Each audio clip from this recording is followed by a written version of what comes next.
Have you ever counted the same money 3 times, praying it would somehow multiply? What happened next will restore your faith in second chances. March 12, 1984. Alliance, Nebraska. Population 9,869, though the downtown storefronts suggested better days had already passed. 317 Box Butte Avenue. Third floor walk-up, where the radiator had quit working in January, and the landlord's promises died somewhere around Valentine's Day. The kind of cold that settles into your bones and stays there, the kind that makes you wonder if spring is just another lie adults tell children. Rebecca Mitchell sat at a Formica kitchen table, 35 years old, with hands that had once carried 4 plates at once and remembered orders without writing them down. Those hands now smoothed crumpled dollar bills against the yellowed surface, organizing them by denomination as if proper arrangement might transform $38 into something that could pay $360 in rent. 8 days until the eviction notice taped to her door became something more than yellow paper and legal language. The apartment smelled like oatmeal made with water instead of milk the third morning in a row. Joshua sat across from her, 9 years old, brown hair stuck up in the back where he had slept on it wrong. His sneakers had holes in both toes, the kind of holes that let in snow, melt, and made wet socks that squelched all day at school. He watched his mother count the money for the third time in 10 minutes, his face holding that particular stillness. Children learn when they know asking questions won't help. Rachel pushed a spoon through the gray paste in a chipped bowl, 6 years old, and small for her age, making patterns that broke apart and reformed. The little girl's silence felt heavier than Joshua's, watching the kind of quiet that comes from forgetting what it feels like to be full. Rebecca had been a stay-at-home mother for 10 years, met Ronald Mitchell when she was 22, married at 23, because that's what you did in Omaha in 1971. Babies came because that's what happened next. Joshua first, then Rachel 3 years later, when Joshua started preschool and the house felt too empty. Ronald worked construction, had a smile that made you believe in tomorrow, and hands that could fix anything except his own restlessness. Then 1981 hit, and construction dried up like corn in August drought. Ronald started drinking not the social kind, but the angry kind that made plates hit walls and made Rebecca stop inviting people over. By February of that year, he'd developed a fondness for poker games that ran until dawn, coming home with empty pockets and excuses that wore thinner each time. February 19th, 1981. He'd packed a duffel bag, kissed the kids, but not Rebecca, walked out with $3,100 they'd saved for Joshua's braces and Rachel's kindergarten supplies. Said he was going to Cheyenne, where his cousin had work. 3 years of silence. No letters, no phone calls, no child support checks. Rebecca filed papers, but you can't garnish wages from a ghost. She'd moved from the house on Maple Street to this third-floor walk-up where paint peeled in strips and the bathroom faucet dripped, no matter how tight you turned it. Spent her savings on rent and food until the savings ran dry. Applied for assistance, got put on a 6-week waiting list. 6 weeks might as well be 6 years when you have 8 days. Before marriage, she'd worked at the Prairie Rose Diner on Main Street, 72 to 74, made decent tips, could carry 4 plates, and remember who ordered what without writing it down. But that was 11 years ago, and the world had moved on without asking her permission. Computerized cash registers, digital payment systems, resume requirements that assumed you'd been doing something besides raising children. The first rejection came on March 13th. Morrison's feed and seed inventory clerk position, $5.25 per hour. Rebecca had worn her best skirt, the navy one she'd bought for Ronald's cousin's wedding in '79, ironed it, twice applied lipstick in the Plymouth's rearview mirror before walking in. The personnel manager was a man named Harold Peterson, mid-50s, balding, reading glasses on a chain around his neck. He looked at her application the way you'd look at expired milk. His voice carried the particular dismissiveness of someone who'd already decided, "You've been out of the workforce for 10 years." Rebecca's throat tightened, but she kept her voice steady. "I was raising my children, sir, but I'm a quick learner. I can—" "Technology has changed, Mrs. Mitchell. We use computerized inventory systems now, barcodes, digital tracking. You've never touched a computer." "I can learn.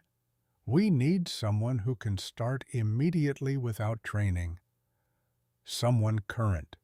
He slid her application back across the desk. "I'm sorry." The drive home took 12 minutes. Rebecca cried for 10 of them, then wiped her face before walking into the apartment so Joshua and Rachel wouldn't see. March 14th, County Stockyard Office Assistant position, $5.50 per hour. The manager was Bill Hendricks, weathered face, suspicious eyes that took in her divorce status and made assumptions. His arms crossed over his chest. "Says here you're divorced. Kids at home." "Yes, but I have childcare arranged.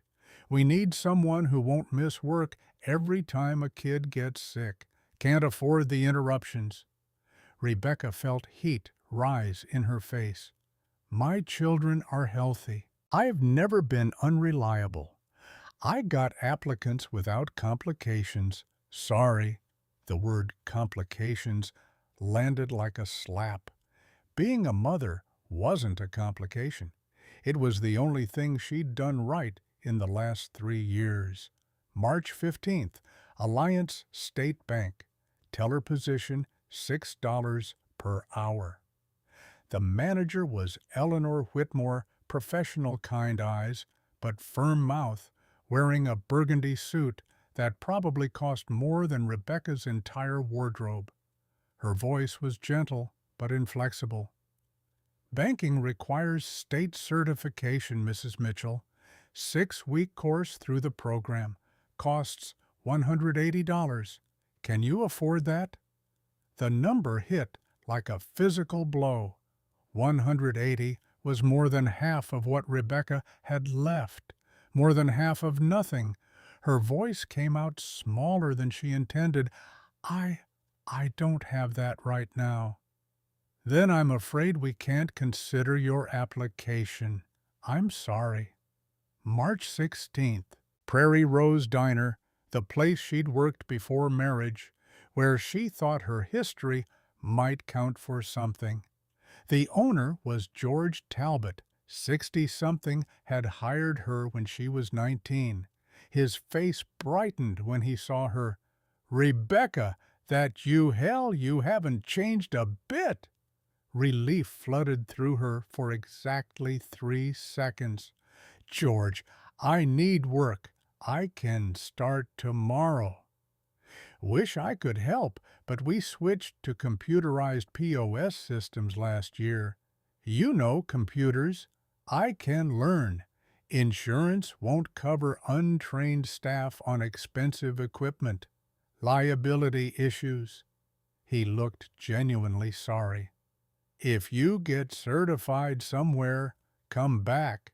But right now, my hands are tied." This one hurt worse than the others. Someone who knew her, who'd seen her work, still said no. March 17th, Alliance High School cafeteria worker position, $5.15 per hour. Needed food safety certification, $200, 6 weeks. Rebecca didn't have 200. Didn't have 6 weeks. March 18th, Highway 3, 85, fuel, stop attendant. Position, $4.75 per hour.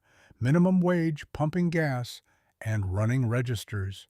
The boss wanted mechanical knowledge for basic repairs. Rebecca had none.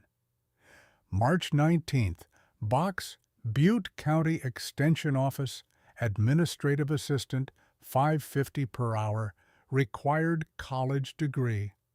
Rebecca had a high school diploma and 11 years of raising children, which apparently counted for nothing.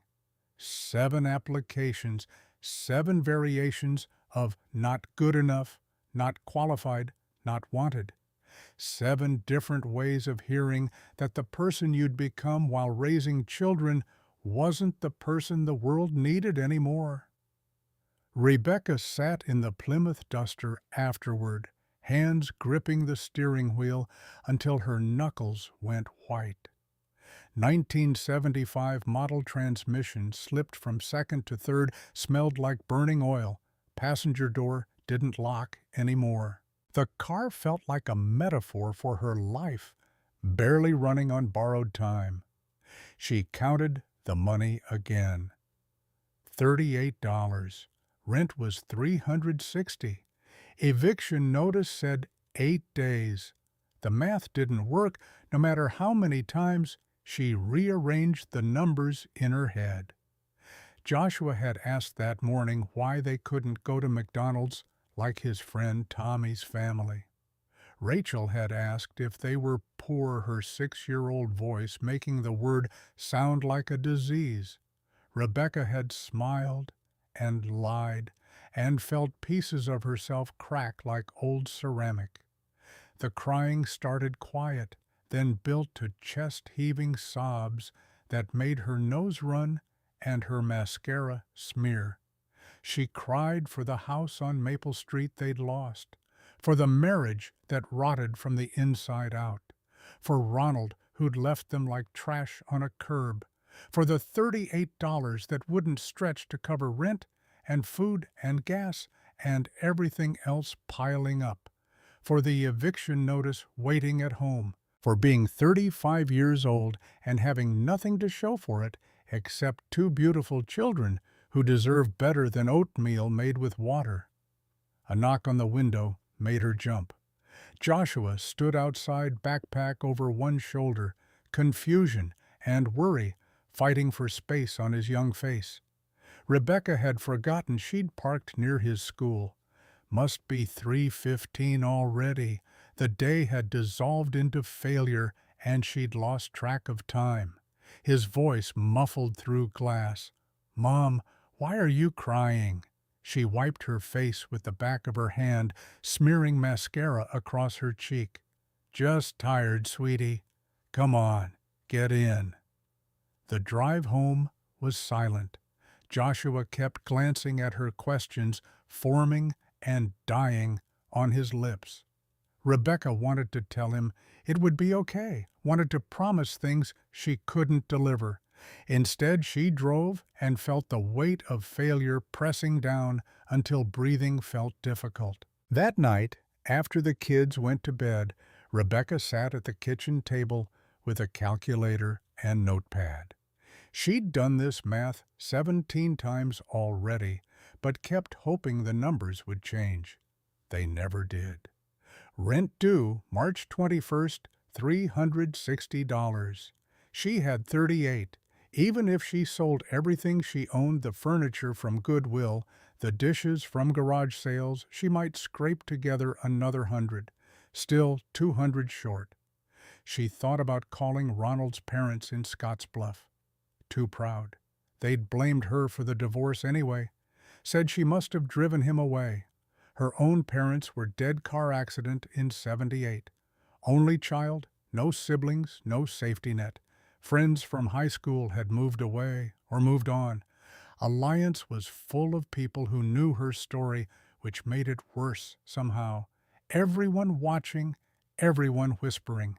The divorced woman who couldn't keep her husband or pay her rent. March 20th, Saturday. Rebecca walked to the post office to mail job applications to Scottsbluff and Chadron, 30 to 45 miles away. Maybe distance would help. Maybe no one there would know her story. She spent $3 on stamps, which left $35 in her wallet. The weight of those remaining bills felt heavier than their actual mass.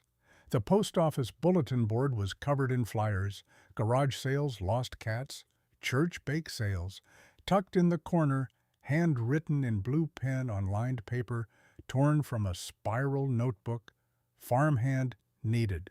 No experience required. Whitmore Ranch, 7 miles north, Highway 385. Ask for Ken. Rebecca stared at the note. Ranch work. She didn't know anything about ranching. Grew up in Omaha concrete and streetlights. Moved to Alliance when she married Ronald, but stayed in town, never ventured out to the ranches that sprawled across the panhandle like patchwork quilts stitched from grass and cattle. She couldn't tell a tractor from a combine. Didn't know hay from straw until it was under her feet. But $35, 8 days until eviction, 7 rejections that all said the same thing: not qualified, not experienced, not wanted. What did she have to lose? Rebecca had no idea that this 7-mile drive would lead to one question that would haunt her and save her for the next 26 years. The Plymouth burned oil on Highway 385, black smoke puffing from the exhaust every time Rebecca accelerated. The transmission shuddered, shifting into third, making a grinding sound that suggested expensive repairs she couldn't afford. 7 miles felt like 70. Nebraska Panhandle stretched on both sides, brown grassland, waiting for spring, weathered barns, standing sentinel over fields that held memories of better crops. Ranch houses dotted the landscape, some with fresh paint and wraparound porches, others listing to one side like ships taking on water. The March sky was that particular shade of gray that could mean snow or nothing. Nebraska weather keeping its intentions private. Whitmore Ranch announced itself with a painted wooden sign at the end of a gravel driveway. 640 acres. Established 1921. Smaller letters underneath noted the ranch raised cattle and rotated wheat and corn. The kind of operation that had survived 3 generations because someone knew what they were doing. Rebecca turned onto the gravel tires, crunching rocks that hadn't been there when the driveway was graded. The drive curved past a white ranch house with black shutters and a wraparound porch that looked like it got swept every morning. Beyond it stood a massive red barn, the kind you saw on postcards, tall and proud, with a cupola on top. 3 equipment sheds lined up like soldiers. John Deere tractors parked in neat rows, green paint faded, but machinery maintained. Everything organized, intentional, professional. Rebecca's stomach twisted. This was a serious operation. She was about to walk in wearing a navy skirt and flats, hands soft as bread dough, and ask for ranch work when she didn't know the first thing about ranching. The humiliation waiting for her felt tangible, like something she could touch. But $35, 7 days, 2 children who needed their mother to not give up. She parked near the largest shed, killed the engine. The Plymouth made a dying wheeze and went quiet, probably embarrassed to be seen in such professional company. Inside the main shed, a man worked on a tractor engine, bent over machinery that looked complex and expensive. Tall, mid-60s, maybe gray hair, weathered face, carved with lines from decades of sun and wind. Blue chambray work shirt with the sleeves rolled up, jeans worn white at the knees from years of kneeling on concrete. Hands dark with grease holding a wrench, the way a surgeon holds a scalpel. Rebecca's legs felt weak, walking toward him. She was wearing her interview clothes, the navy skirt from Ronald's cousin's wedding flats, with scuffed toes, a blouse she'd ironed twice that morning. Clean hands that had never touched farm equipment, never driven anything bigger than a Plymouth Duster, never done physical labor that mattered. She must look ridiculous. Her voice came out smaller than she intended. "Excuse me, I'm here about the job." The man looked up, blue eyes that assessed her like livestock at auction, not cruel but thorough, taking in everything she was and everything she wasn't. He set down the wrench, wiped his hands on a red shop rag that was more grease than fabric. "Ranch hand position." "Yes, sir." He studied her. City clothes, soft hands, nervous posture. Everything about her screamed wrong place, wrong person, wrong everything. "You know anything about ranching?" The question landed with the weight of inevitability. Rebecca felt hope deflating like a tire with a slow leak. "No, sir, I don't." "Ever driven a tractor?" "No, sir." "Worked cattle equipment? Anything agricultural?" "No, sir." Kenneth Whitmore crossed his arms, not hostile, but not encouraging either.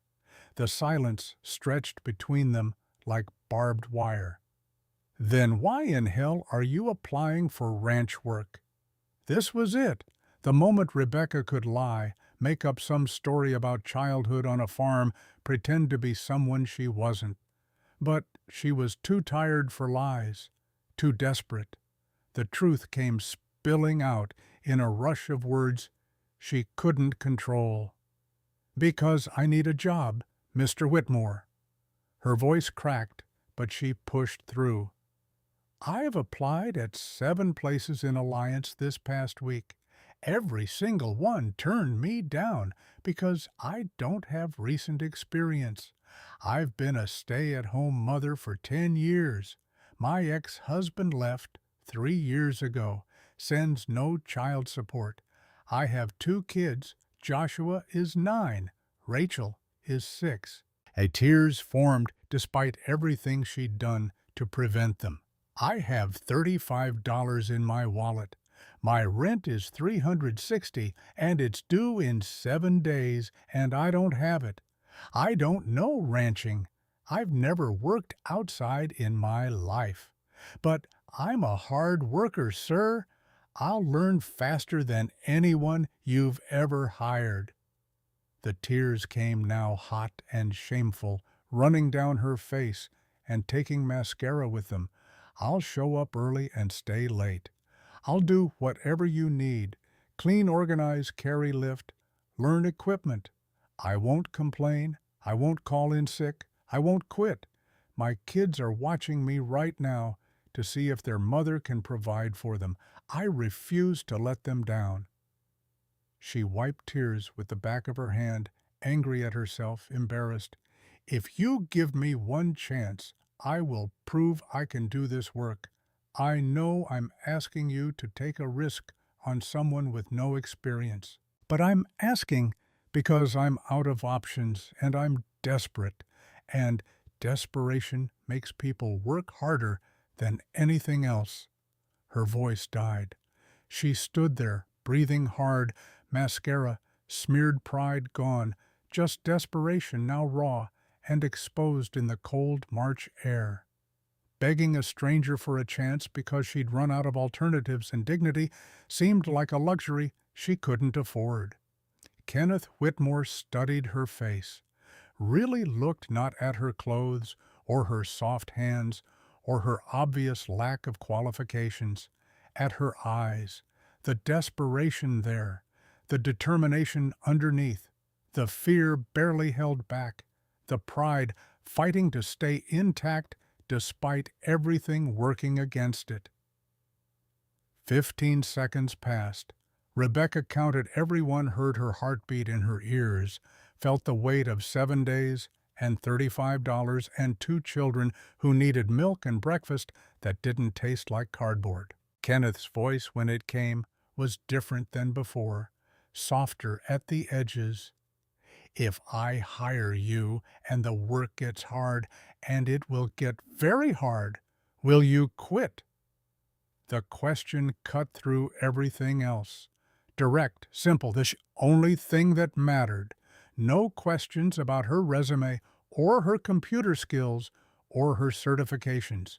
Just this: would she quit when it got hard? Rebecca met his eyes, found something steady in herself she'd forgotten existed. No, sir, I won't quit. I can't quit. My kids depend on me. Another pause. Kenneth seemed to reach some internal decision Rebecca couldn't read on his weathered face. All right, I'll hire you. Rebecca's knees nearly gave out. The world tilted sideways for a second before righting itself. Sir, $6 an hour, 40 hours a week. That's $240 weekly, $960 monthly. I'll teach you everything you need to know, but you work hard, you follow instructions, and you don't complain about the difficulty. Deal. Rebecca couldn't speak for a moment. Her brain had prepared for rejection number 8. Not this, not hope, not someone saying yes when 7 others had said no. Deal. Yes. Thank you. When do I start? Monday morning, 6 a.m. Wear work boots and jeans. That skirt won't work here. I don't have work boots. Goodwill on 3rd Street usually has some. Get jeans, too. Work shirts. Gloves if they have them. Yes, sir. Thank you so much. Kenneth extended his hand. Rebecca shook it. His grip was firm, calloused, the handshake of someone who'd worked with those hands for decades and had the scars to prove it. Kenneth Whitmore. Folks call me Ken. Rebecca Mitchell. Monday, Rebecca. The drive back to town passed in a blur of relief and terror, mixing into something Rebecca couldn't name. She had a job, finally. After 7 rejections and 9 days of panic and $35 that wouldn't cover rent, someone had said yes. Someone had looked past her lack of experience and seen something worth hiring. But terror crept in around the edges. What if she couldn't do it? What if Ken realized his mistake on Monday and fired her? What if she really was too weak, too inexperienced, too wrong for this? What if desperation had blinded her to her own limitations? At home, she told Joshua and Rachel over dinner spaghetti with sauce from a jar because that was the cheapest meal she knew how to make. Their faces lit up like 4th of July fireworks. Rachel's voice was pure hope. You have a job, Mommy. I have a job, sweetie. Joshua looked skeptical, older than 9 in that moment. What kind of job? Ranching. I'm going to learn to be a rancher. Joshua's doubt showed clearly. You don't know how to ranch. Not yet, but I will. Rachel's question was simpler, more immediate.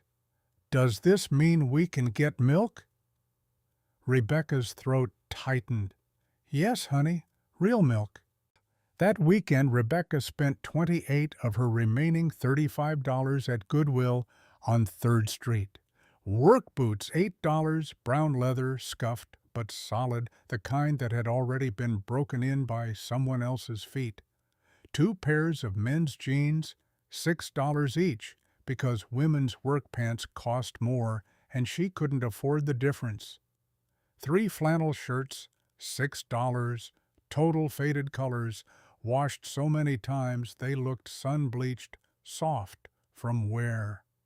Work gloves, canvas with leather palms, $2. She had $7 left. bought milk, real milk, and watched Joshua and Rachel drink it like Christmas morning had come early. Sunday night, Rebecca laid out her work clothes, boots by the door, jeans and flannel shirt on the chair, set her alarm for 5 a.m., the kind of early that felt like the middle of the night.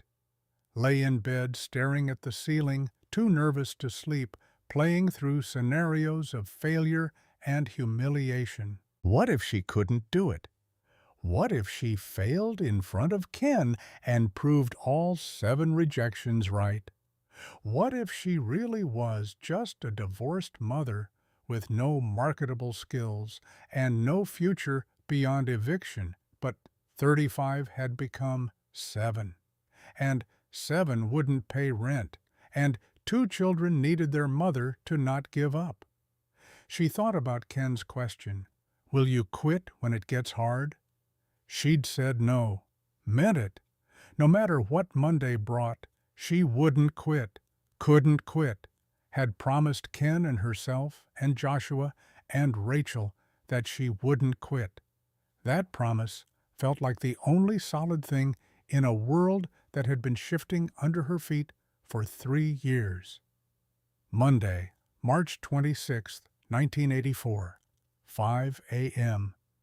Rebecca dressed in the dark jeans, stiff and unfamiliar flannel shirt, smelling like someone else's fabric softener boots heavy on her feet.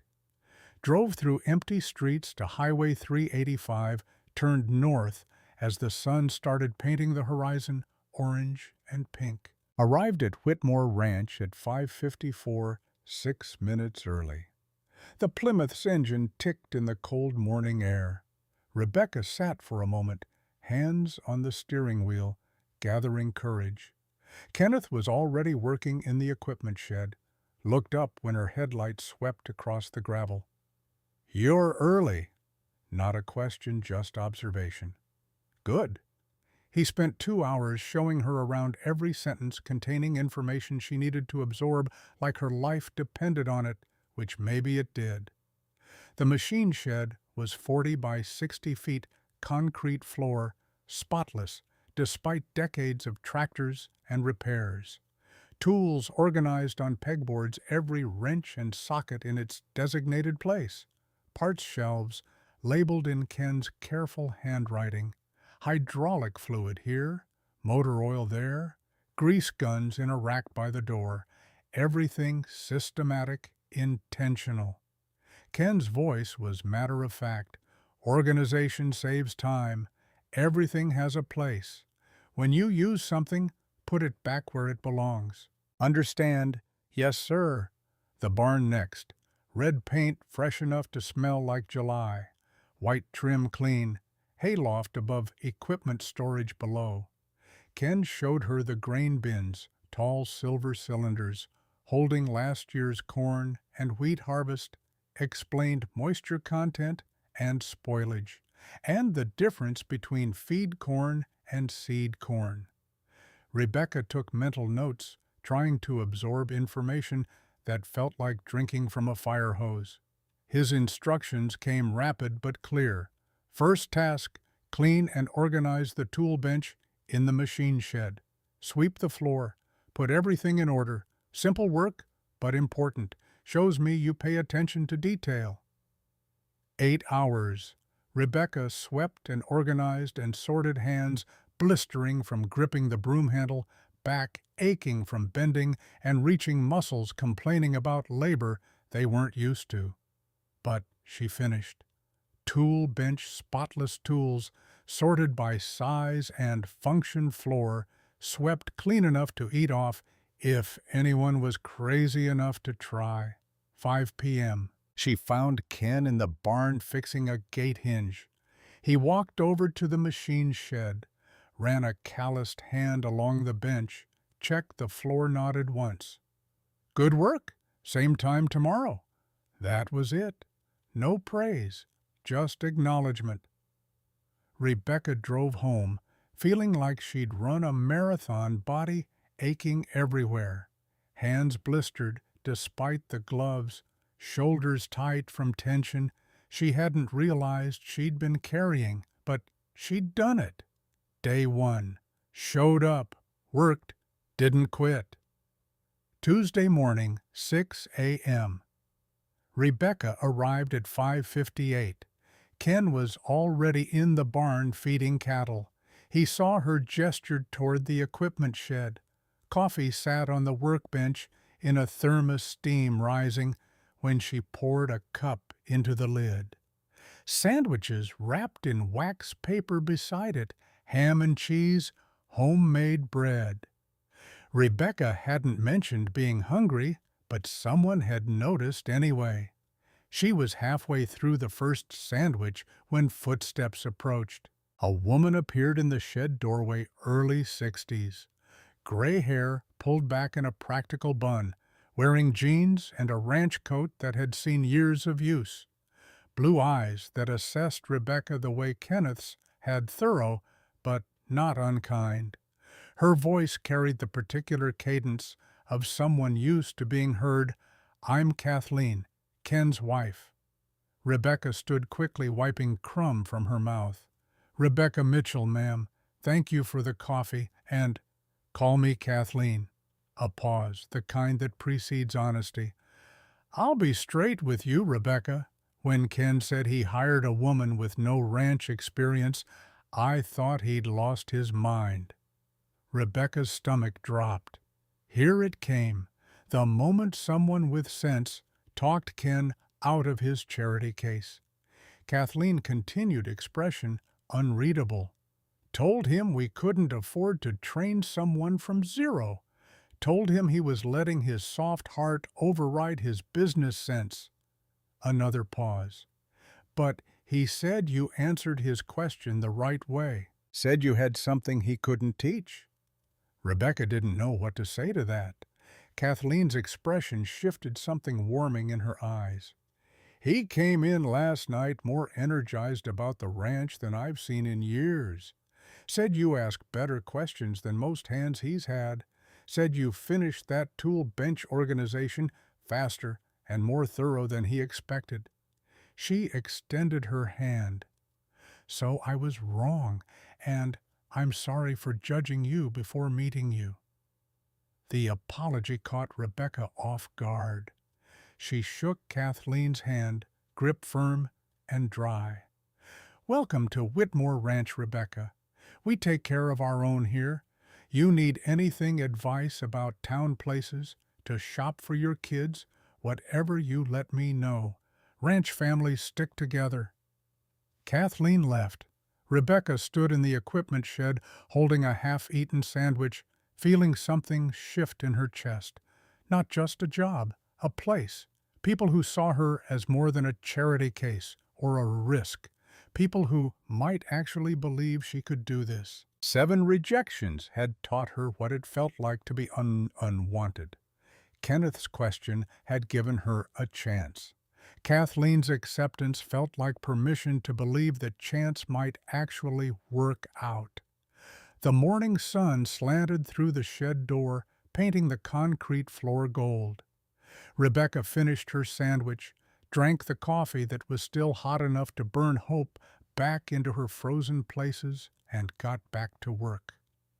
Day 3 brought Kenneth out to the north pasture with a John Deere 3020 green paint, faded to almost white in places, but engine solid.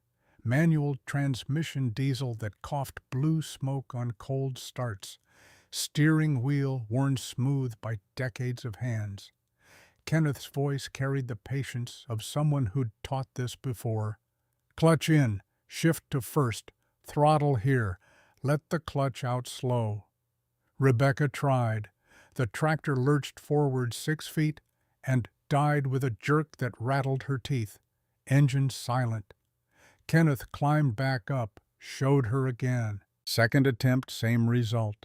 Third time, fourth, fifth.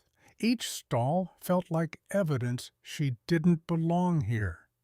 Proof the 7 rejections had been right all along. A pickup truck pulled into the pasture. Man stepped out, late 30s, muscular build, wearing Carhartt jacket, and a face that said he'd already decided something about Rebecca before meeting her. Kenneth waved him over. "Rebecca, this is Donald Reed. Works part-time hauling grain, doing heavy repair." Donald's handshake was perfunctory, his eyes dismissive.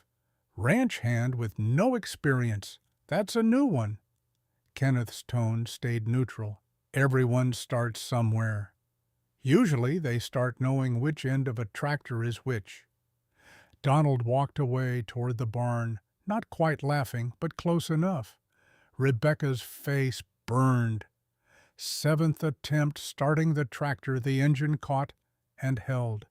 She let the clutch out too fast, and the machine jerked forward, rough and graceless, but moving. By noon, she could drive it around the pasture without killing it. By 4, she'd backed it into the equipment shed, tight fit, that required 3 attempts, sweating through her flannel shirt, but successful. Kenneth watched from the doorway. "You're picking this up faster than I expected. Most people quit after day 2. Rebecca climbed down legs, shaking from clutch work. "I told you I wouldn't quit." "People say that." Kenneth pulled off his work gloves. "Few mean it. You mean it." Day 4 was backing grain wagons, machinery that defied every instinct Rebecca had about how things should move. Push the steering wheel left, and the wagon went right. Turn right to go left. Her brain screamed the wrong commands, and the wagon jackknifed twice, nearly clipping the barn door once before Kenneth grabbed the wheel. "Easy, you're learning. Takes time." Donald appeared again, hauling 50-pound feed sacks like they weighed nothing, watching Rebecca struggle. "Gonna cost you money, Ken. Training someone from zero." Kenneth didn't respond, just stood beside Rebecca and walked her through the motion again. Hands at 10 and 2. Watch the angle. Turn opposite what feels natural. By afternoon, Rebecca could back wagons competently, not perfect, but functional, and the small victory felt bigger than it should.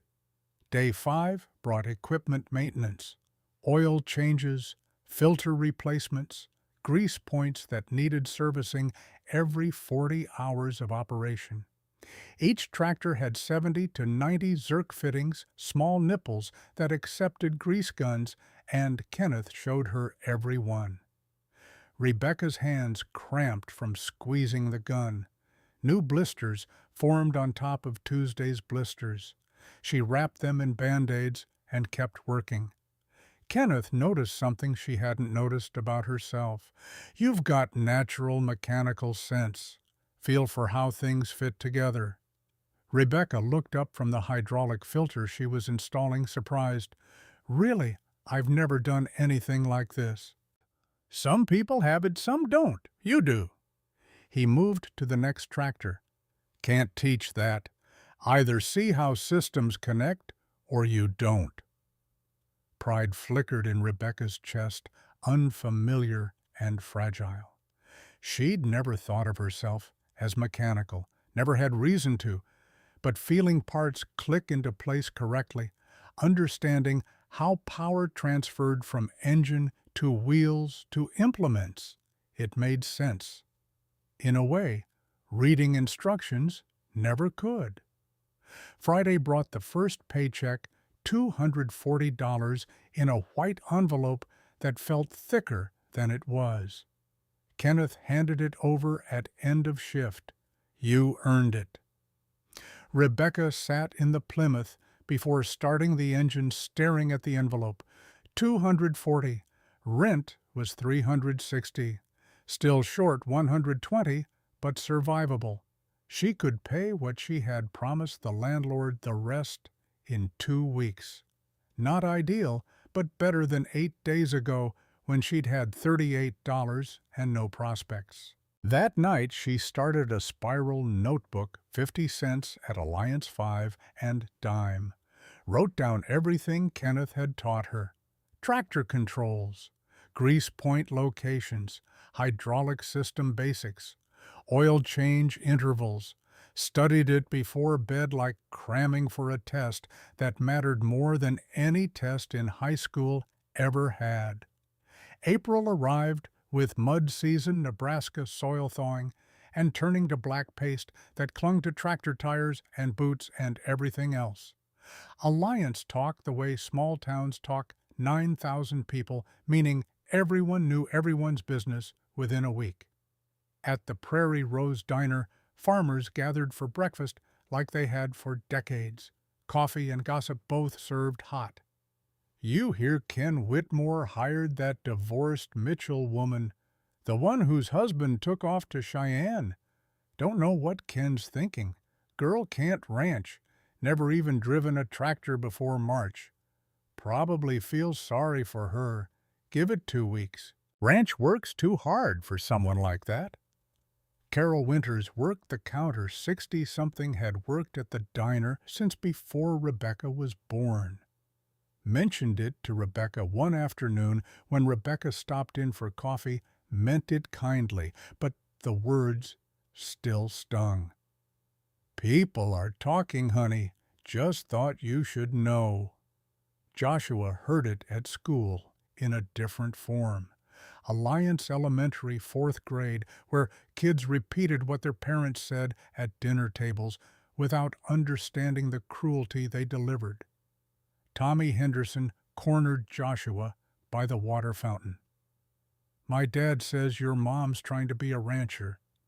Tommy's voice carried the particular meanness of 9-year-old boys testing boundaries. Girls can't be ranchers. That's stupid. Joshua came home, quiet shoulders, tight face, holding hurt he didn't have words for yet. Told Rebecca after Rachel went to bed, standing in the kitchen doorway like he wanted escape routes available. Rebecca pulled him close, felt his skinny shoulders rigid under her hands. People don't think I can do it. They're wrong, Joshua. I'm going to prove them wrong. You'll see. His voice came out small, younger than 10. But what if they're right? The question landed like a physical blow. What if they were right? What if desperation had made her blind to her own limitations? What if she really couldn't do this? Then I'll fail trying. Rebecca held him tighter. But I won't quit. That's the difference. I promised Kenneth I wouldn't quit, and I keep my promises. May brought planting season 12-hour days, when weather allowed 14, when rain threatened. Kenneth showed Rebecca the grain drill 8-row seeder that required constant attention. Seed depth mattered, too shallow, and birds ate the kernels before they sprouted. Too deep, and they never germinated at all. Kenneth rode alongside on the first pass, watching her work, miss a spot, and that spot stays bare all season. Plant too thick, and you waste seed, choke the crop. Precision matters more than speed. By the third day, Rebecca ran the drill alone, Kenneth trusting her with $38,000 of equipment and decisions that would affect the ranch's profitability for the entire year. The trust felt heavier than the machinery. Day 4 of planting. Rebecca had been up since 4:30 a.m. 11 hours already, eyes burning from dust and sun concentration, slipping in the way it does when exhaustion stops being just tiredness and becomes something that makes your hands stupid. She was adjusting the drill depth, not watching the monitor as carefully as she should. Thinking about Joshua's hurt face when he'd told her about Tommy Henderson, thinking about the $120 she still owed the landlord, thinking about whether the Plymouth would make it another month before something expensive broke. The alarm sounded. Something wrong. Rebecca stopped the tractor, climbed down, checked the drill. Her stomach dropped through the floor of Nebraska. The depth wheel was bent, arm twisted, at an angle that wasn't factory specs. She'd hit something buried in the soil, probably an old irrigation pipe from when this section had been laid out differently. The impact bent the wheel, threw off the calibration. She'd been planting at the wrong depth for the last 90 minutes. Rebecca's hands shook, pulling out the radio. "Kenneth, I have a problem." His voice crackled back. "What kind of problem?"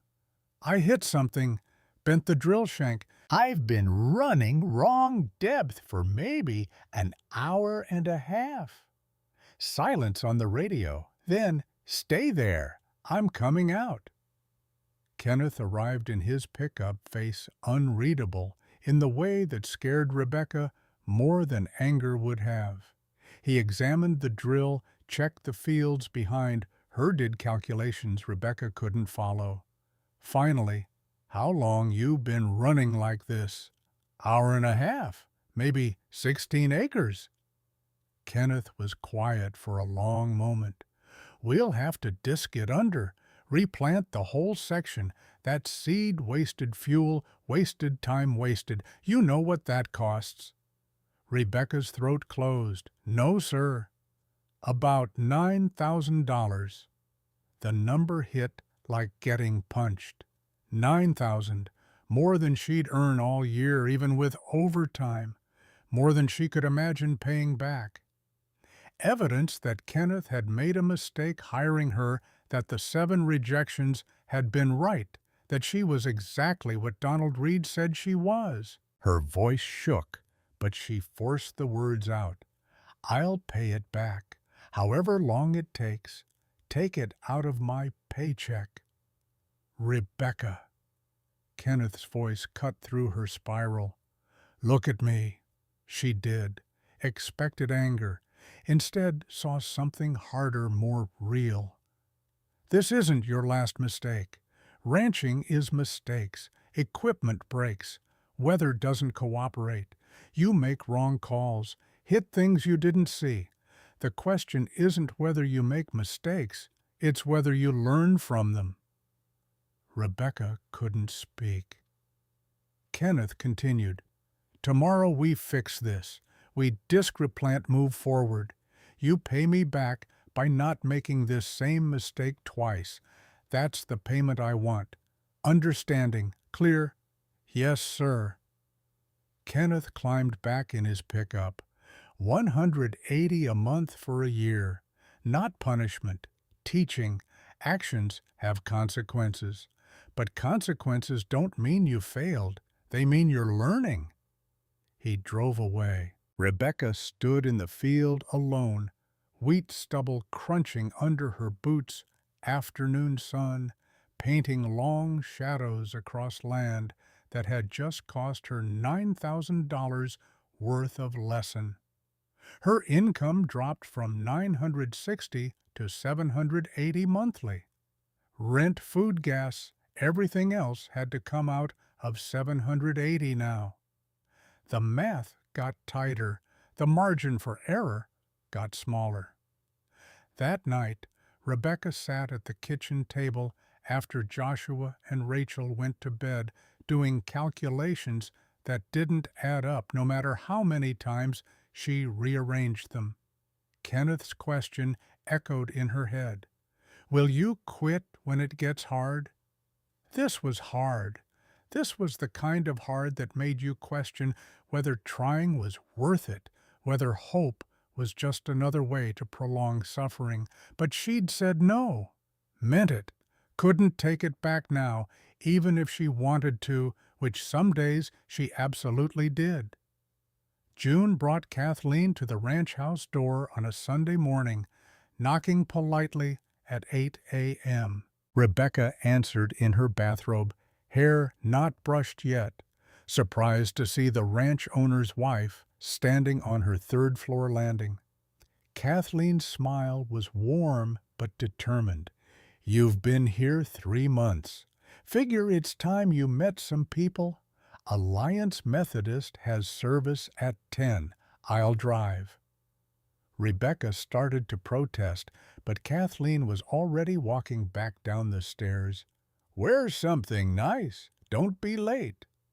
Alliance Methodist sat on 4th and Laramie white clapboard building that had anchored the corner since 1923.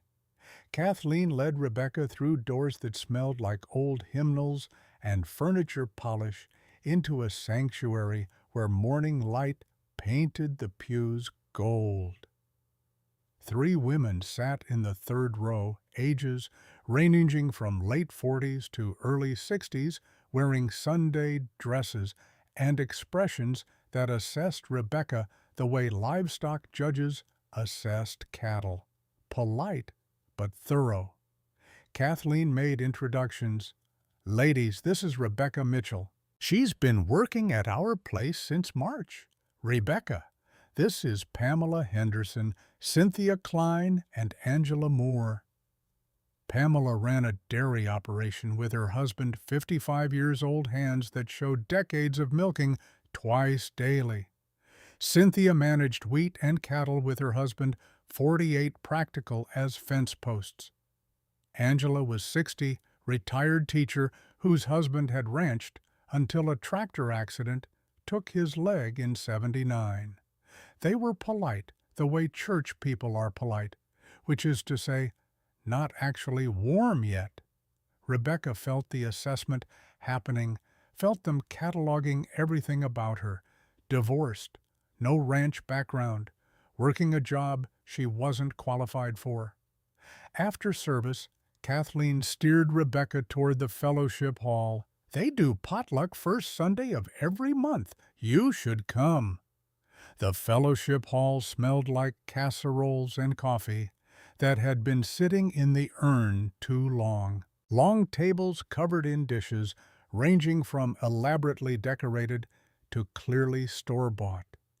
Rebecca had brought nothing, hadn't known to bring anything, felt underdressed and out of place. Pamela appeared at her elbow holding a plate of something that looked like tuna casserole, first time at potluck. "Yes, ma'am, I didn't know. Nobody expects you to bring anything your first time." Pamela handed her the plate. "My mother's recipe, before she passed." The casserole was good comfort food that tasted like someone's grandmother had made it with love instead of obligation. Rebecca said so. Pamela's expression shifted, something warming in her eyes. "You know how to give a compliment? Some people can't manage that." Cynthia joined them, coffee in hand. "Kathleen says you're learning fast. That true?" Rebecca felt defensive instincts rise. "I'm trying my best." "Best isn't always enough." Cynthia's voice wasn't cruel, just honest. "Ranch work either fits you or it doesn't. Can't fake your way through it." Angela appeared quieter than the others, assessing Rebecca with teacher's eyes that missed nothing. "My husband didn't think I could run combine. Said it was too complicated, too heavy, too dangerous. That was 22 years ago." She smiled, slow and knowing. "Now I handle harvest solo while he does bookkeeping. Prove them wrong, honey. That's the only way." Makes you wonder, how many people do we judge who are barely surviving, never knowing their full story? The church ladies became something Rebecca hadn't had in 3 years. Not friends exactly, not yet, but people who understood what it meant to fight for respect in places that assumed you didn't belong. Pamela taught her how to can vegetables when garden season came. Cynthia showed her the cheapest places to buy kids' clothes. Angela occasionally watched Joshua and Rachel when Rebecca needed to work late, never asking for payment, just helping because that's what the network did. July brought heat that made the air shimmer over asphalt, and a knock on Rebecca's door that shattered the fragile stability she'd built. Saturday morning, 10 a.m. Rebecca was doing laundry in the building's basement, sorting clothes into piles of keep and too worn to keep. The knock came from upstairs. She climbed the steps, opened the door, and found Ronald Mitchell standing on her landing. 3 years older, tanned, like he'd been somewhere sunny, wearing clothes that looked new, boots that weren't scuffed, wedding ring on his left hand that wasn't the one she'd bought him. Confident in a way he'd never been when they were married, like leaving had given him permission to become someone different. Rebecca's hand tightened on the doorknob. Ronald. "Hey, Becca." Like 3 years of silence could be erased with casual greeting. "Want to see the kids?" "You haven't contacted them in 3 years. I was dealing with some issues, drinking, gambling, but I'm sober now. Good job in Cheyenne, making $48,000 a year. Got remarried? Wife's name is Linda. We have a nice house." He shifted weight, trying for earnest. "Want to be in their lives. Want to be their father again." Joshua appeared in the hallway behind Rebecca, 10 years old, now taller than last time Ronald had seen him. His face went hard in a way that made him look older than 10, made him look like he'd learned things about disappointment that children shouldn't have to learn. Joshua's voice came out flat, empty of everything except the question, "What are you doing here?" Ronald's confidence faltered. "I came to see you. See your sister. I know I've been gone, but I'm better now. Sober. Have a good life. Want you to be part of it." Rachel appeared behind Joshua, 7 years old, small for her age, clutching the stuffed rabbit she'd had since she was 2. Her face showed confusion, hurt, mixing with something that looked like hope, trying not to get crushed again. Rachel's voice was so quiet, Rebecca almost missed it. "Where have you been?" "Cheyenne, then Sacramento for a while. I was sick, honey. Addiction is a disease, but I got help. Been sober 4 years now. Go to meetings, have a sponsor. I'm different." Over the next hour, Ronald explained, sitting at the kitchen table where Rebecca used to count $38 and pray it would multiply. Gambling problem, drinking problem, hit bottom in 81, got into AA, cleaned up, found stable construction work in Cheyenne, married Linda in 82, bought a house, built a life, wanted his children to be part of that life now that he had his act together. Rebecca listened and heard sincerity mixed with the particular manipulation Ronald had always been good at, saying what people wanted to hear, whether he meant it was a different question. After Ronald left, Rebecca asked Joshua and Rachel how they felt. Joshua was angry, the kind of clean, simple anger that didn't need explanation. Rachel was torn, part of her wanting a father, part of her resenting 3 years of absence that couldn't be explained away with words like disease and recovery. 2 weeks later, papers arrived, legal documents. Ronald was filing for shared custody, wanted the kids' summers and every other holiday, had a lawyer, had documentation of his sobriety, employment records showing $48,000 annual salary, had a stable home, had rights as their father regardless of how long he'd been gone. Rebecca's hands shook reading the papers. She could lose them. After everything. After 3 years of solo parenting and working 60-hour weeks during planting season and building a life from $38 and 7 rejections. Ronald could come back and take her children because the law said biology mattered more than presence. She hired Jennifer Reeves' attorney in Scottsbluff, $150 an hour. Spent $4,800 she didn't have on legal fees, money that came out of savings she'd been building for emergencies, which this qualified as. November 15th, 1984. Box, Butte, county courthouse courtroom that smelled like old wood and legal documents and futures being decided by people who didn't know the whole story. Judge Patricia Morrison presiding 60-something woman with steel gray hair and eyes that had seen every variation of family drama. Ronald's lawyer presented his case, 4 years sober with AA documentation, employment verification showing $48,000 annually, character witnesses from his employer and sponsor, marriage certificate, photos of his house in Cheyenne. Nice neighborhood, good schools, argued that Ronald had overcome addiction, deserved credit for recovery, had legal rights as father wanted to rebuild relationship with children he loved. Jennifer presented Rebecca's case. 3 years of solo parenting with zero support from Ronald.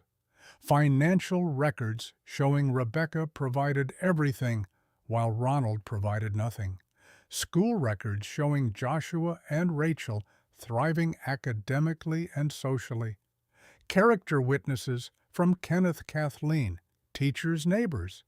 Photos of Rebecca's apartment, modest but stable. Employment showing $780 monthly income after the $9,000 deduction. Argued that Ronald had abandoned his family, sent no child support, made no contact for 3 years. That recovery was commendable, but didn't erase abandonment, that children's stability mattered more than biology. Then Judge Morrison asked if Joshua wanted to speak. He did. 10 years old, wearing a dress shirt Rebecca had bought at Goodwill, standing in front of a judge, and a courtroom full of adults, voice shaking, but words clear.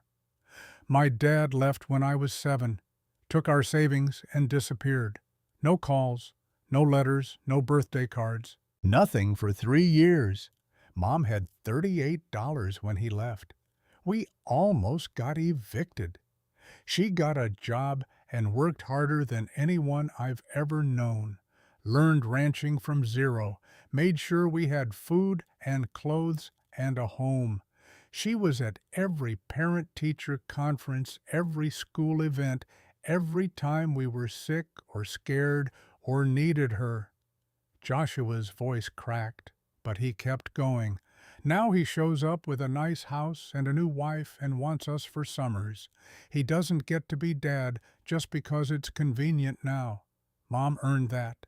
Mom stayed. I don't want to live with him. I want to stay with the person who was there when it mattered. The courtroom was silent, except for someone crying quietly in the back row. Rebecca realized it was her. Judge Morrison asked Rachel if she wanted to speak. She did. 7 years old voice, so small, the judge had to ask her to speak up, but the words were clear enough. I don't really remember him. I remember Mom crying when bills came. I remember being hungry sometimes.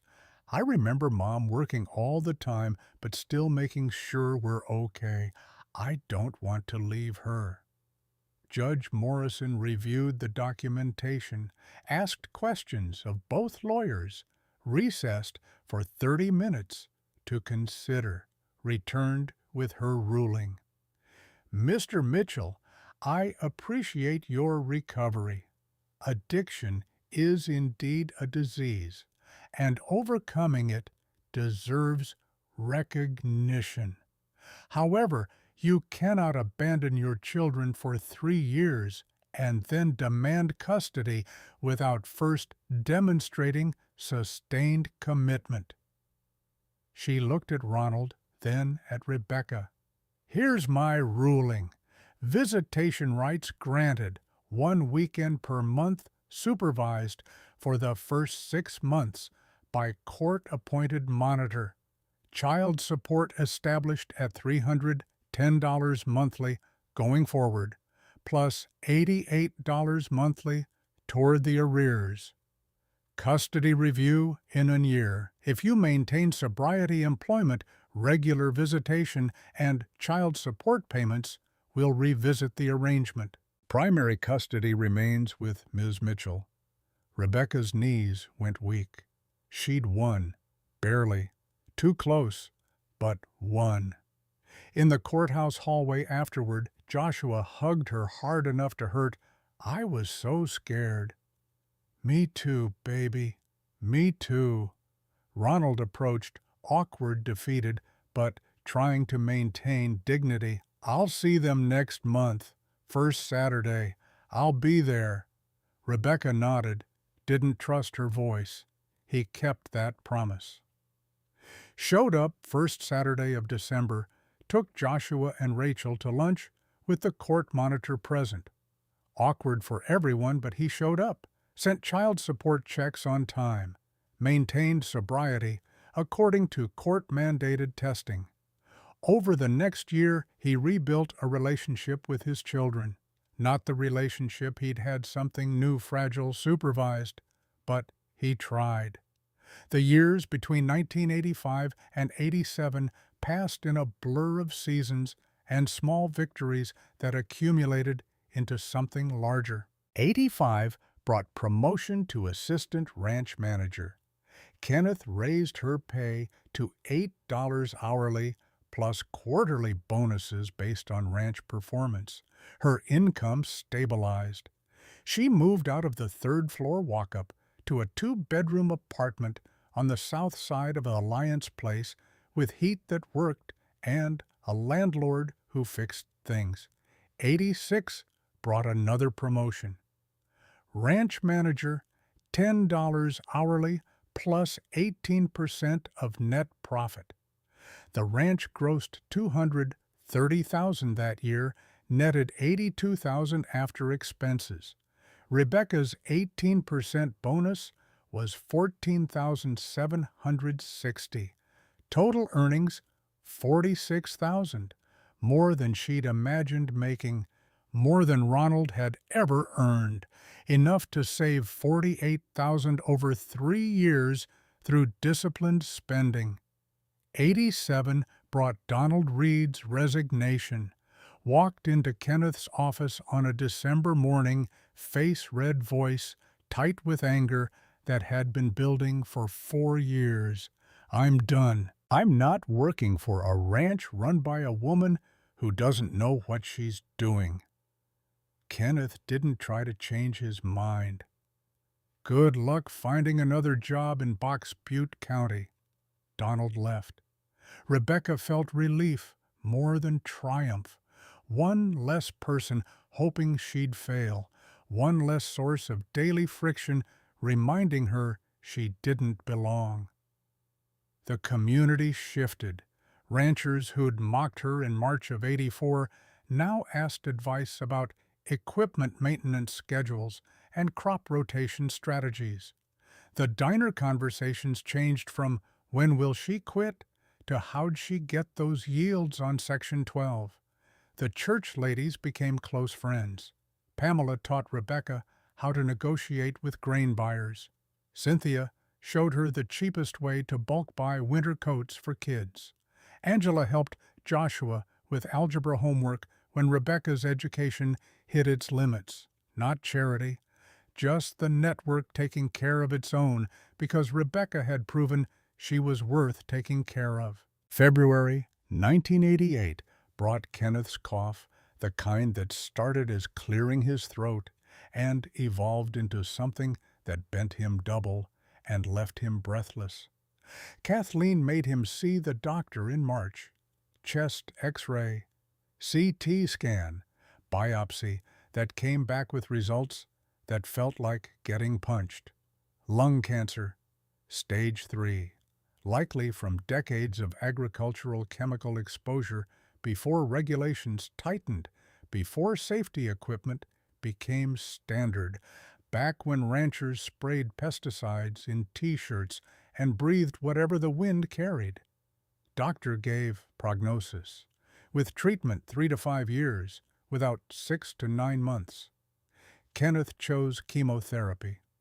Called Rebecca into his office on a Tuesday afternoon, looking older than he had a month ago, weight loss visible even through flannel shirt. His voice was steady but tired. "I have cancer, stage 3, starting chemo next month. Need you running the ranch during treatment. Can't do physical work for a while. Maybe 6 months, maybe longer. But the ranch doesn't stop for cancer. Planting still happens. Harvest still happens. Need you to take over completely." Rebecca's throat tightened. "Of course. Whatever you need." "There's more." Kenneth paused, choosing words carefully. "Kathleen and I don't have kids. No one to leave this place to. We've talked. We want you to take over eventually. That means making it official now." The weight of those words settled heavy. Rebecca had been ranch manager for 2 years, made decisions about crop selection and equipment purchases and labor scheduling. But this was different.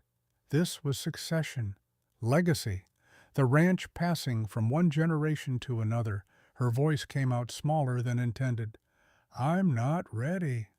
Kenneth's expression didn't change. "You've been ready for 2 years. I just didn't want to admit I was getting old. But cancer doesn't wait for convenient timing. You're ready, Rebecca. Question is whether you believe it."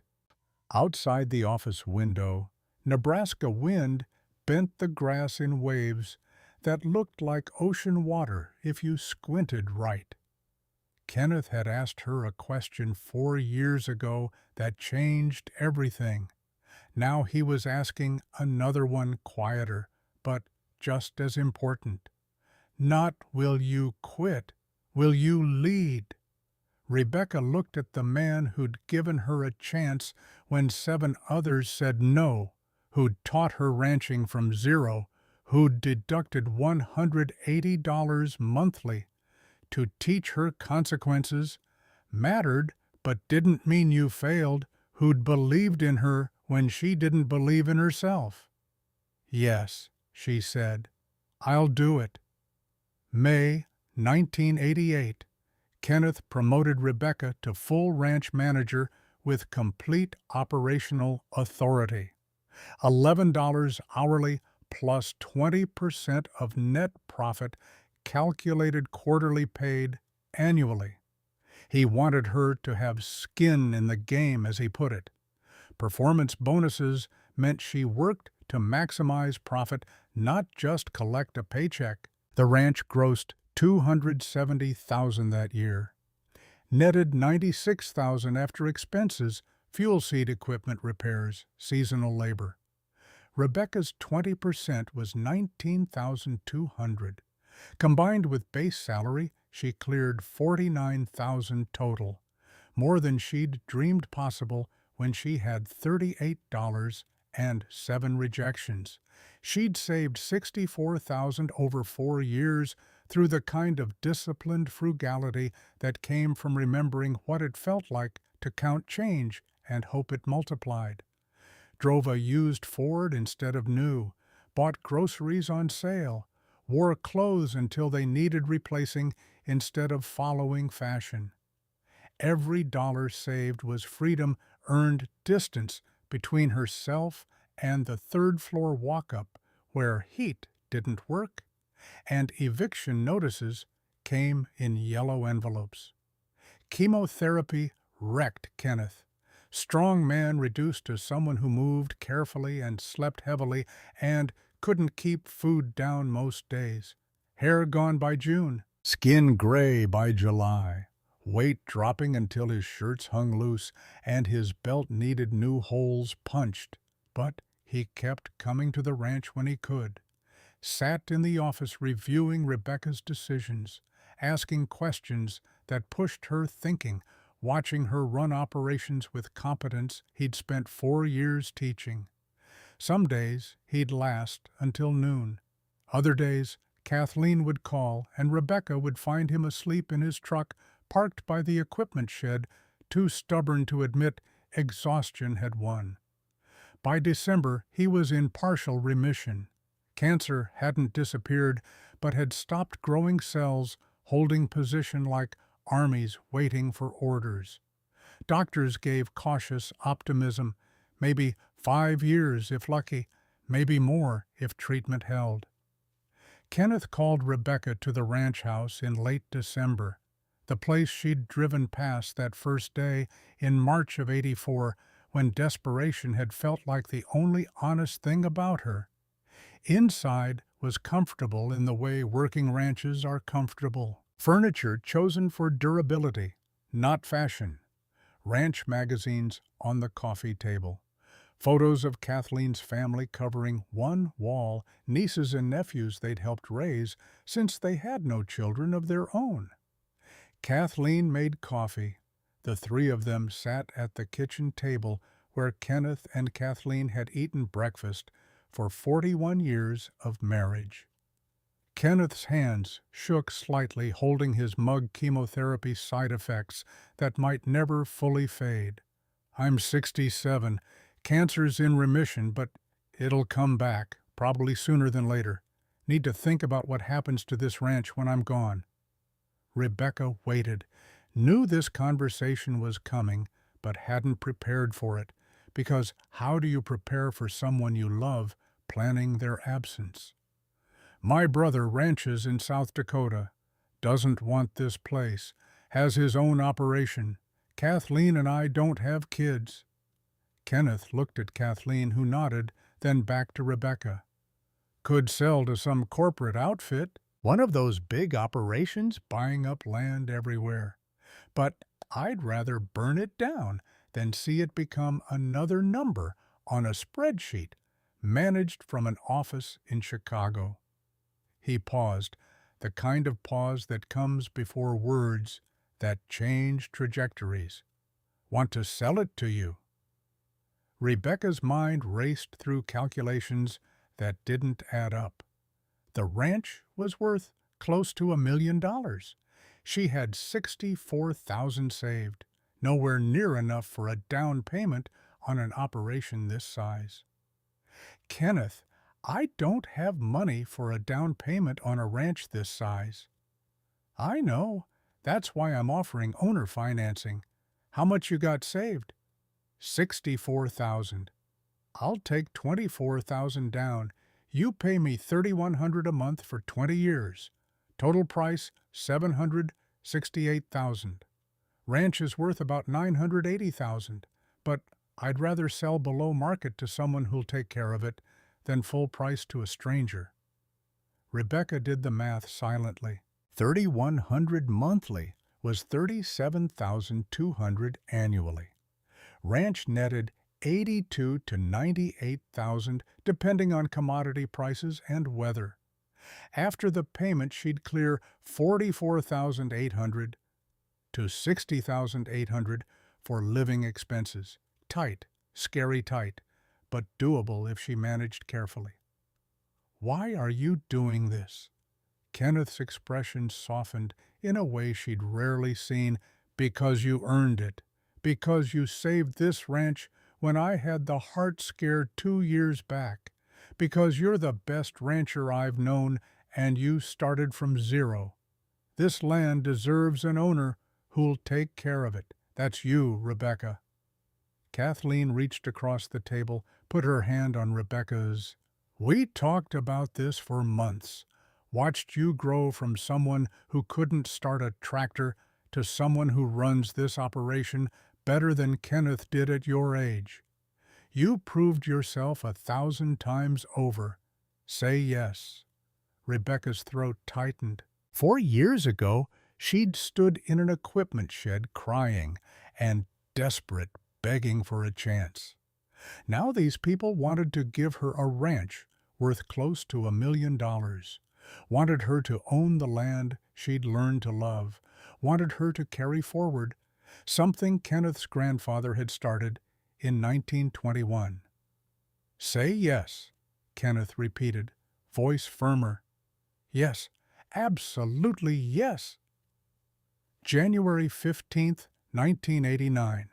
They met with lawyers in Alliance, drew up owner financing agreements that took 3 hours to review and sign. $24,000 down, $3,100 monthly, 20-year term, 7% interest. Farm would be Rebecca's in full, after 240 payments or early payoff if she managed it. Rebecca Mitchell became owner in progress of Whitmore Ranch, 640 acres equipment worth close to 200,000 buildings operation that employed 3 full-time workers plus seasonal help during planting and harvest. Driving home that night, hands gripping the steering wheel, Rebecca felt the weight settle. She owned a ranch. Sort of. Would own it fully in 20 years if she kept making payments, kept the operation profitable, kept proving she deserved this chance Kenneth was giving her. 4 years ago she'd had $38 and no options. Now she had a ranch and a mortgage and a future that looked nothing like the eviction notice she'd imagined. 1989 brought drought, worst Nebraska panhandle had seen since '76. Corn germinated poorly, stalks stunted and yellow by June. Wheat struggled to head out. May rainfall was 30% of normal. June worse. July desperate. Irrigation systems ran constantly pumping groundwater that dropped faster than rain could replenish. Electric bills climbed, fuel costs climbed. Rebecca watched profit margins evaporate like water on hot pavement. Harvest brought numbers she'd dreaded. Corn yields down 34% from average. Wheat down 40%. Gross revenue $190,000 instead of $270,000. Net profit $44,000 instead of $90,000. After Rebecca's $37,200 ranch payment, she cleared $6,800 for the entire year, $6,800 for living expenses for 12 months, $567 monthly for her and Joshua and Rachel. Impossible. She pulled $14,000 from savings to cover the gap, ended the year with $50,000 saved instead of $64,000. First year of ownership, and she'd gone backward financially. All that disciplined saving, all of those years of building a cushion erased by weather she couldn't control and a payment she'd committed to. Fear arrived around 2 a.m. most nights, the kind that made sleep impossible, made her lie in bed doing math that never worked out favorably, wondering if she'd made a terrible mistake, wondering if Kenneth's faith in her had been misplaced. But she'd promised him, promised herself, promised Joshua and Rachel, wouldn't quit, couldn't quit. 1990 started with optimism. Weather forecasts predicted normal precipitation. Soil moisture had partially recovered over winter. Rebecca planted with cautious hope that maybe this year would balance the losses. May brought rain, not normal rain, biblical rain that turned pastures to lakes and made gravel roads impassable. 10 inches in 3 days, the kind of deluge that happens once a decade if you're unlucky. Low-lying sections flooded, 48 acres of wheat sat underwater for a week, stalks bent horizontal heads, rotting before they could ripen. Complete loss. Rebecca had to replant those acres late, switching to grain sorghum that could handle abbreviated growing season better than wheat. But late planting meant reduced yields, late harvest risk of frost damage before maturity. Everything she'd gained through careful management drought had taken last year and flood was taking this year. The morning after the flood receded, Rebecca stood at the edge of Section 9, looking at ruined wheat, doing calculations about crop insurance claims and delayed payouts, and whether she could make the ranch payment on time this month. Pickup trucks started arriving around 8 a.m. Tom Henderson from the dairy operation, Mike Klein with wheat and cattle, Bob Thompson, who ranched south of Alliance, 7 ranchers, total men and women, who'd watched Rebecca prove herself over 6 years, bringing equipment and seed and labor. Pamela Henderson climbed out of her truck first, heard you got hit hard, figured you could use help replanting. Rebecca's voice came out strangled. I can't pay you. Not right now. Maybe after harvest. Nobody's asking for payment. Cynthia Klein was already unloading her drill from the trailer. This is what neighbors do. You'd do the same for any of us. They replanted 48 acres in one day. Refused lunch, refused payment, refused anything except coffee, and the understanding that ranching meant taking care of each other when weather turned cruel. Rebecca stood at field edge watching tractors work in synchronized rows, feeling something crack open in her chest. She'd spent 6 years proving she belonged here, endured gossip skepticism, Donald Reed's hostility. But when crisis hit, they came.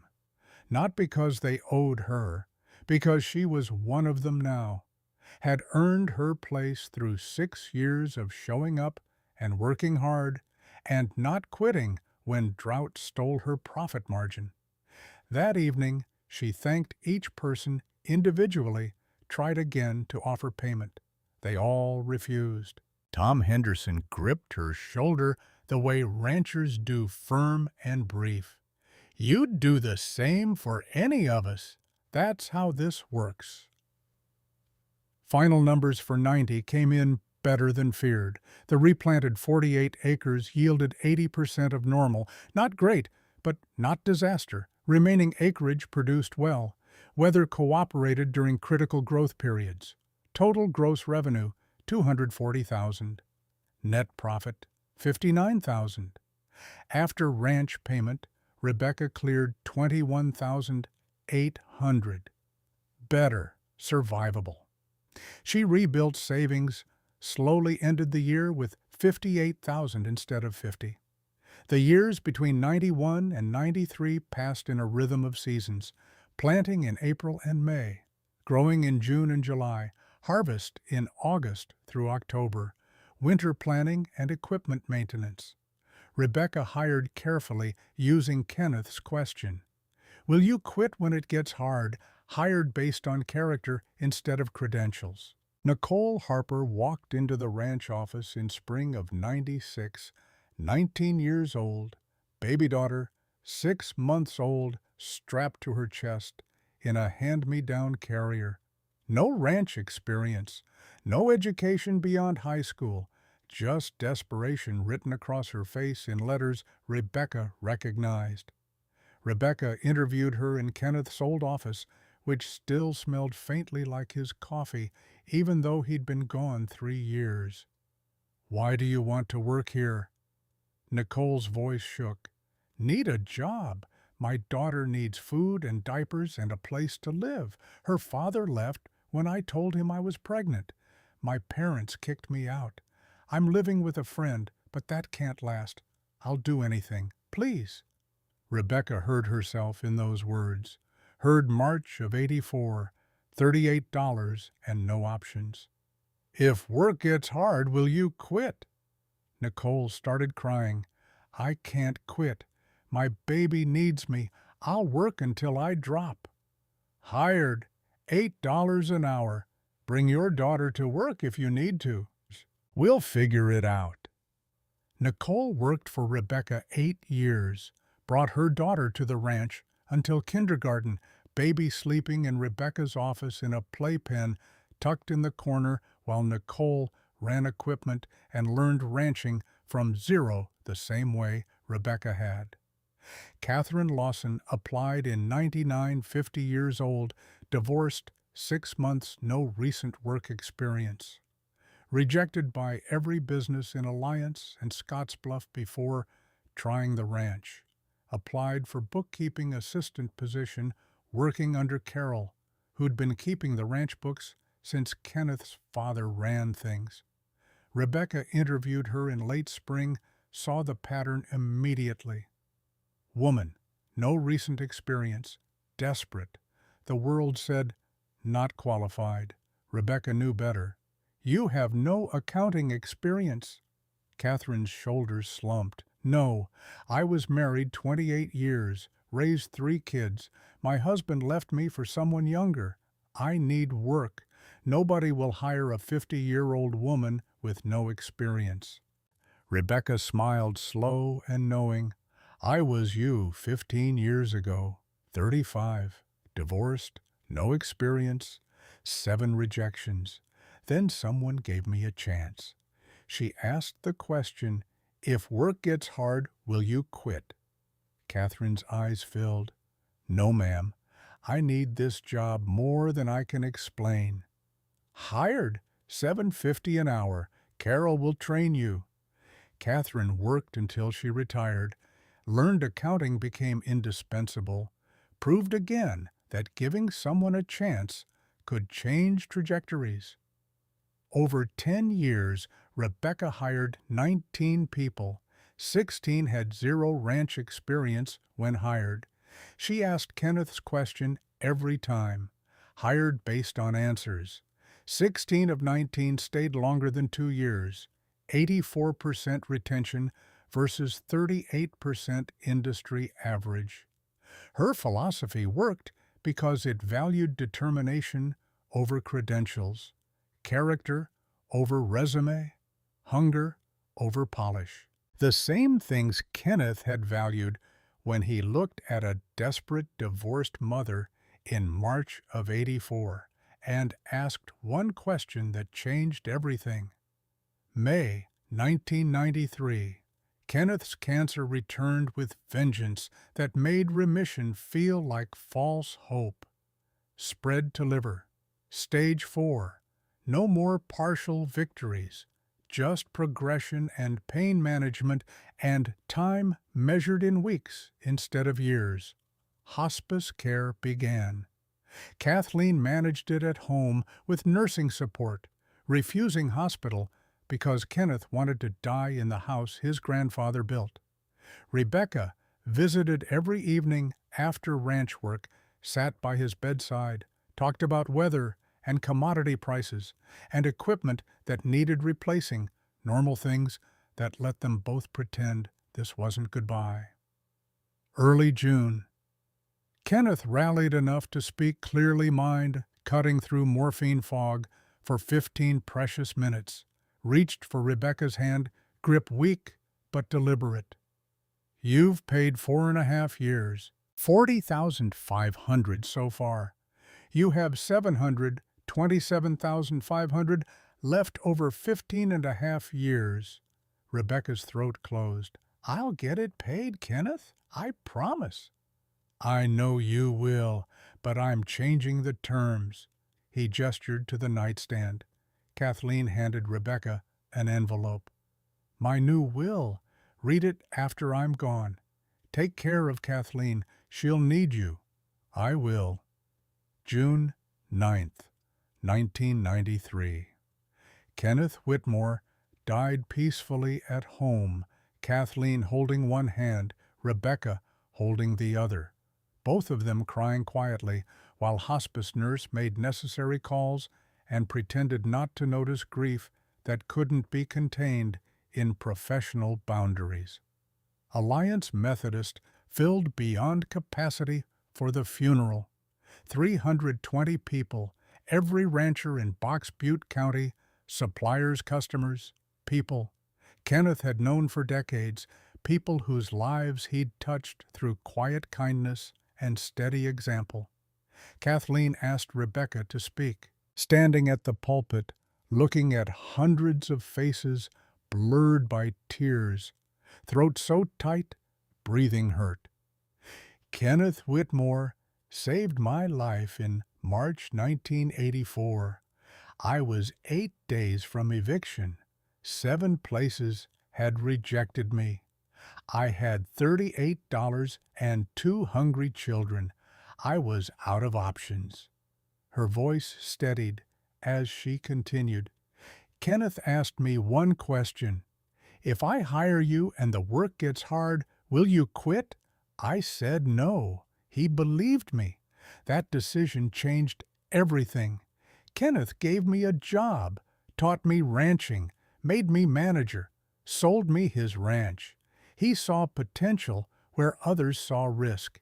He believed in me when I didn't believe in myself. She gripped the pulpit edges.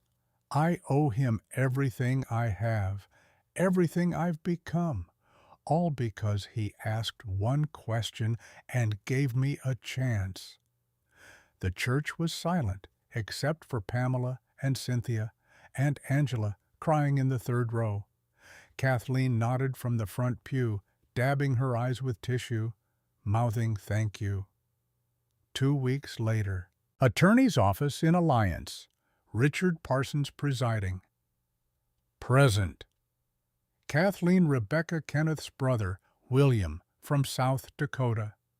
Parsons read the will with the particular cadence lawyers use, turning grief into legal language.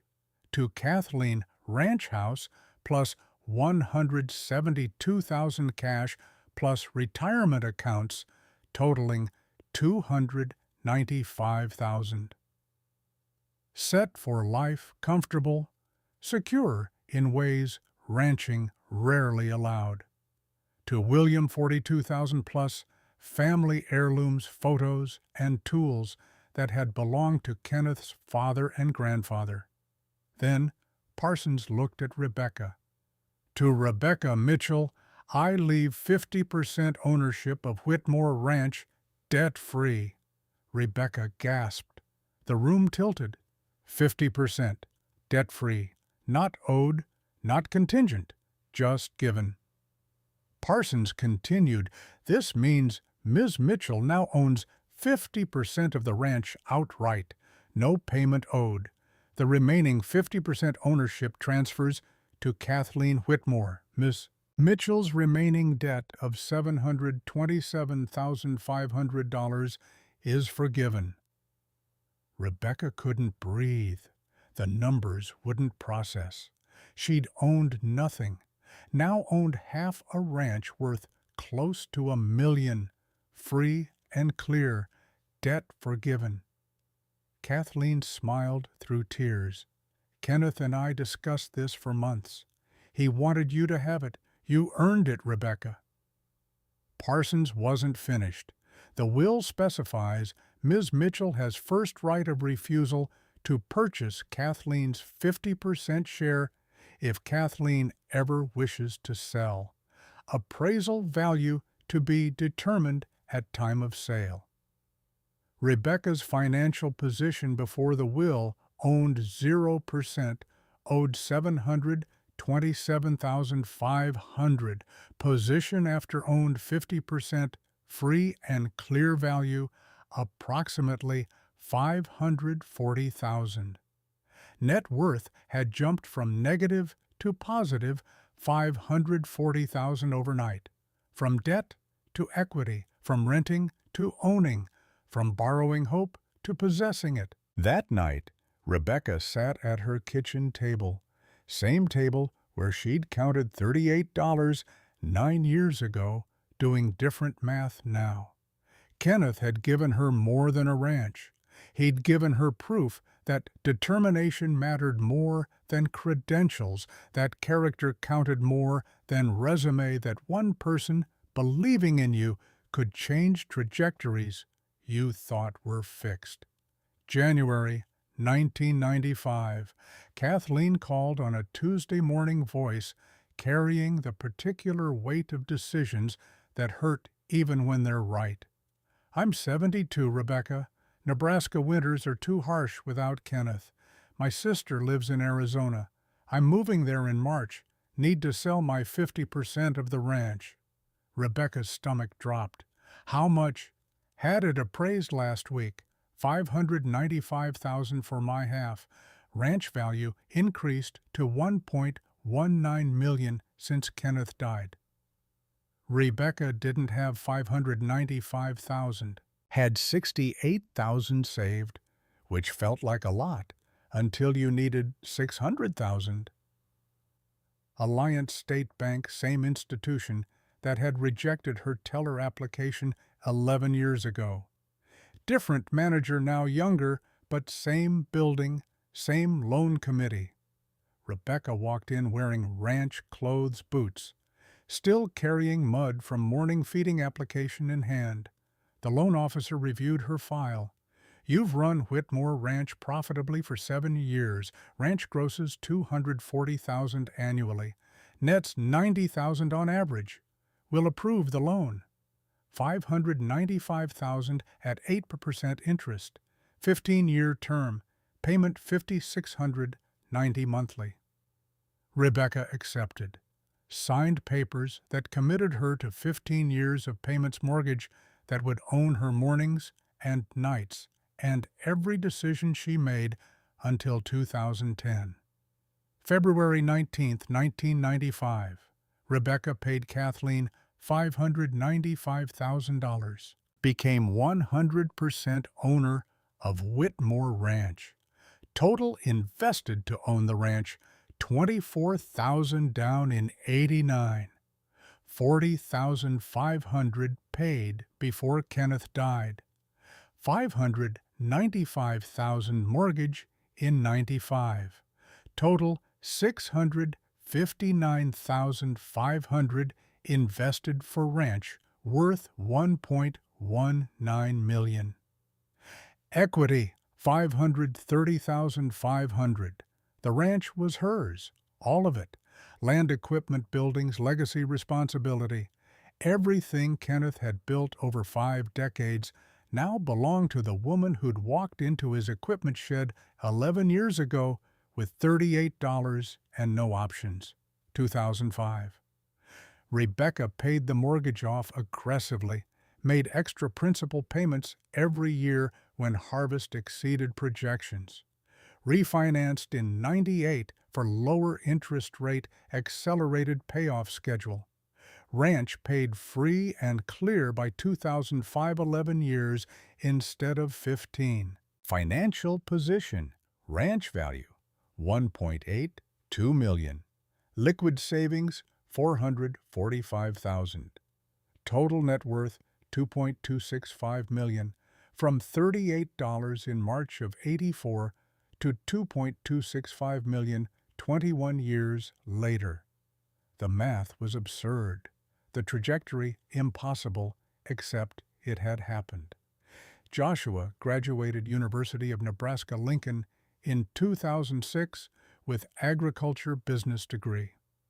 31 years old, tall like Ronald, but with Rebecca's determination written across his face in ways that made her proud. She offered him co-manager position. "You don't have to ranch. You can do anything you want."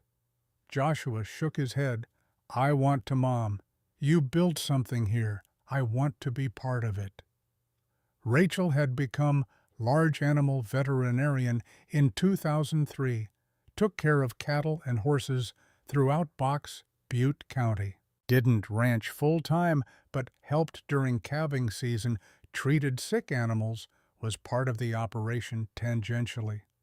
Rebecca supported both paths completely, different ways of belonging to the land Kenneth had given them. 2010, Rebecca turned 61, Joshua 35, fully capable of running operations independently. Time to retire, time to pass the ranch the way Kenneth had passed it to her. She called Joshua into the office on a December morning, snow falling outside, same office where Kenneth had asked her the question 26 years ago. "I'm retiring. Want to sell you the ranch." Joshua's eyes widened. "Mom, I can't afford $2.4 million. Not selling for 2.4, selling for 1.75 million family discount. And I'm doing owner financing just like Kenneth did for me." Terms, $95,000 down from Joshua's savings, $6,900 monthly for 20 years, 5% interest below market 7. Total, $1.75 million for ranch, worth $2.48 million. $730,000 gift equity. I'm giving you what Kenneth gave me, a chance and fair terms. Joshua's voice cracked. Thank you, Mom. The retirement party filled the main equipment shed. 210 people, ranchers, suppliers, employees, past and present. Rebecca stood before them feeling the weight of 26 years, the distance between $38 and this moment. In March 1984, I had $38, 7 rejections, no options. Kenneth Whitmore asked me one question, will you quit when it gets hard? I said no. Kept that promise for 26 years. She looked at Nicole Harper, holding her daughter, who was 14 now, Catherine Lawson smiling through tears, Christopher Hayes, who'd started with an agriculture degree but no practical experience and was now running his own place. Never judge people by their experience. Judge them by their determination. I had 0 experience in '84, but I had desperation and drive. Kenneth saw it. Don't give up after 7 rejections. The 8th one might be your Kenneth Whitmore. Standing ovation, everyone crying, the church ladies in the front row, Joshua and Rachel standing together, the life Rebecca had built from nothing reflected in faces that had become family. March 2011. Rebecca established the Whitmore Second Chance Fund, donated $190,000 from retirement savings. Purpose help people enter ranching without traditional backgrounds. Requirements: no ranch experience necessary. Must demonstrate determination and work ethic. Must answer Kenneth's question honestly. If work gets hard, will you quit? Submit business plan for ranching operation. Benefits: $5,000 to $15,000 grants, not loans. Mentorship from Rebecca and network of ranchers. Equipment access through partnership operations. Training in modern techniques. 2011 through 2020, the fund helped 22 applicants. 15 still ranching successfully as of 2020. 68% success rate for complete beginners. Demographics: 5 single mothers, 8 career changers, 9 young people without family ranches. At fund events, Rebecca told her story. The $38, the 7 rejections, Kenneth's question, 26 years of ranching, $2.265 million retirement. Young people listened with tears in their eyes. If you could do it, maybe I can too. Rebecca's response never varied. I had no advantages, no experience, no connections, no money. What I had was desperation and determination. That was enough. Kenneth saw it. If you have it, someone will see it in you too. May we all be wise enough to ask Kenneth's question, honest enough to answer the way Rebecca did, and generous enough to give the chances to people who just need someone to believe in them. 2020. Rebecca, 71. Joshua, 45, running 680-acre operation, expanded from Kenneth's original 640. Rachel, 38, successful veterinarian, married 2 children who visited the ranch often. 4 grandchildren played in the barn where their grandmother had learned to grease tractors, rode in combines during harvest, learned that work could be hard and meaningful and worth doing well. The legacy wasn't the ranch. The legacy was the question Kenneth had asked that cut through everything else. Experience didn't predict success better than determination to persist through difficulty. Credentials didn't matter more than character. One person believing in you could change trajectories you thought were fixed by circumstances beyond your control. Rebecca had hired 19 people using that question. 84% stayed because the question identified the right people, sorted desire from desperation in ways resume screening never could. Today's hiring managers focused on experience and credentials and gaps in employment history. Kenneth had focused on character and determination and whether someone would quit when difficulty arrived. His way worked better. Her results proved it. Rebecca sat on the ranch house porch, the one she'd driven past in March of '84, when desperation had felt like drowning. Watched Joshua work a field in the distance modern, GPS-guided tractor that would have seemed like science fiction 26 years ago. Rachel's children played in the yard, laughter carrying on wind that smelled like rain coming. She thought about Kenneth's question. The question that had changed 2 lives, his and hers, created ripples that spread to 22 fund recipients and 19 employees and 4 grandchildren who would inherit not just land, but understanding that someone desperate for a chance could build something remarkable if given opportunity. Rebecca had succeeded because she gave the right answer and kept her word. That was the power of one question asked by the right person, answered honestly by someone desperate for a chance, creating an outcome neither had predicted but both deserved. Have you ever been given a second chance that changed your life? Or given someone else that chance? Share your story in the comments.